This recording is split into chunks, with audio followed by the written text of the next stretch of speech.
हां.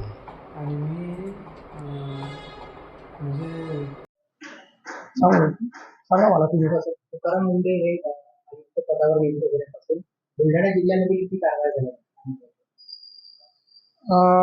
माननीय आयुक्त श्री तुकाराम मुंढे सर आपल्याकडे जॉईन झाल्यापासून आपण प्रतिबंधित अन्न पदार्थ ज्याला की गुटखा, पान मसाला, सुगंधी तंबाखू म्हटलं जातं, अशा आतापर्यंत आपण एकूण 10 कारवाया घेतलेल्या आहेत.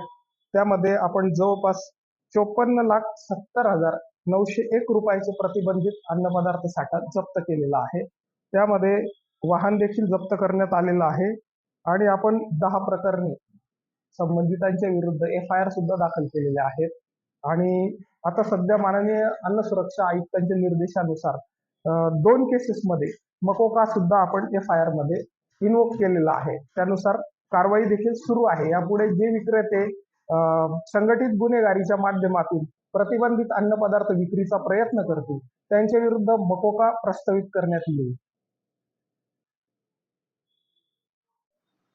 असं निदर्शनास आलेलं आहे वृत्तपत्र, समाज माध्यम तसंच लोकांच्या चर्चेतून की बाजारपेठा बंद पडतात, अन्न सुरक्षा अधिकारी किंवा पथक आलेलं आहे या भीतीने अनेक जण दुकान बंद करून जातात, अशी चर्चा ऐकण्यामध्ये येत आहे.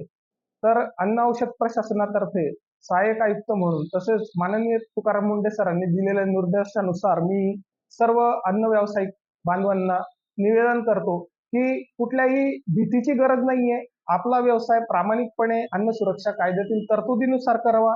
त्यासाठी भिण्याची गरज नाहीये. आपल्या बुलढाणा जिल्ह्यासाठी केवळ 3 अन्न सुरक्षा अधिकारी असल्यामुळे अन्न सुरक्षा अधिकारी म्हणून येणाऱ्या तोताया व्यक्तींबद्दल सतर्क राहा. अगोदर अन्न सुरक्षा अधिकाऱ्यांचे आय कार्ड तपासा.